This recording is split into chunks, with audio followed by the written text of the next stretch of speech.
Show me one country that USAID was in and education improved. Show me what country where USAID was in and healthcare improved. The social services they're bringing, it's peanuts. The American taxpayer needs to know the billions of dollars that are being given to USAID, a fraction is making it to the people. Let's look at what HIV/AIDS was used to do. We know of a program that was run out of South Africa where they actually were injecting people with the virus. The reason some of the AIDS virus spread as rapidly as it did in Southern Africa, there were some very dirty games being played on African people. They were using Africans as guinea pigs for experimental activities. Even when you look at every aspect, they're using us as guinea pigs. Yes, there is some good, a percentage of some good, but not all of it is done with good intentions. You look at agriculture, they're destroying African agriculture by introducing those GMOs. You plant your seed in one season, your soil is finished. We used to have seeds that we can use from one season to the other. The introduction of GMOs through these agencies, USAID is one of them. We are destroying Africa in a massive way.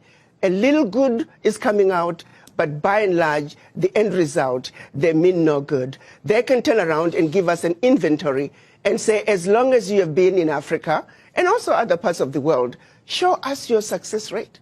You claim you are helping governments with education and healthcare. Show us your success rate.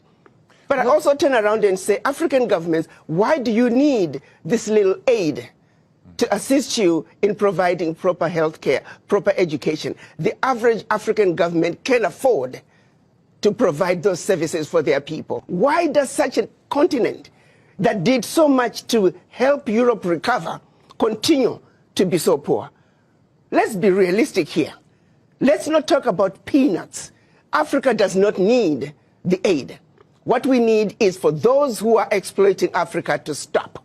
Africa has everything it needs. If Africa could have contributed as much as it did to the recovery of Europe post-World War II, why wasn't Africa equally developed? This is a wake-up call to the African leaders to take inventory of what is really happening in their countries.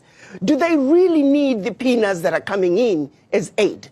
What is really going out? If I may use the example of what happened in Niger, when the government decided they were going to take over the mining of their uranium. The French companies that were mining the uranium were paying the government 80 cents a kilo for the uranium, and then turning around and selling the uranium to the rest of the world at 200 euros a kilo.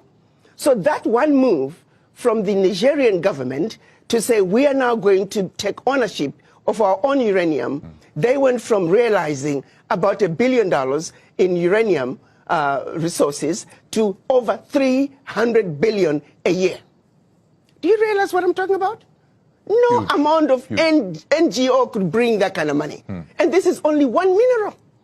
Now imagine the country taking inventory of all their minerals and benefiting from their natural resources like the rest of the countries in the Western world. That is what African leaders need to look at. Do you see that in the horizon of African leaders right now? They're do you see them? Who do you see as the standout winners of that kind of change? And who do you think is still chasing AID contracts? Let me tell you, we need to look at what's happening in Burkina Faso, Niger, and Mali.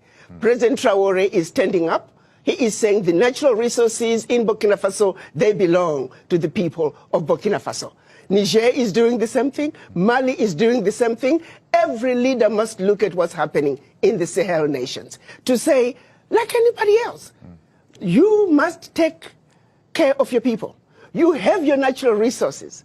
You have everything you need to take care of your people.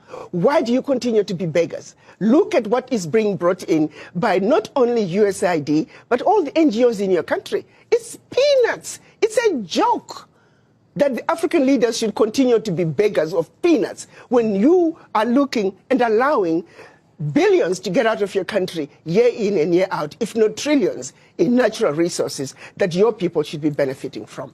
It is a wake-up call for African leaders to wake up and say, President Trump is saying, US first, America first. You too must say, your country first.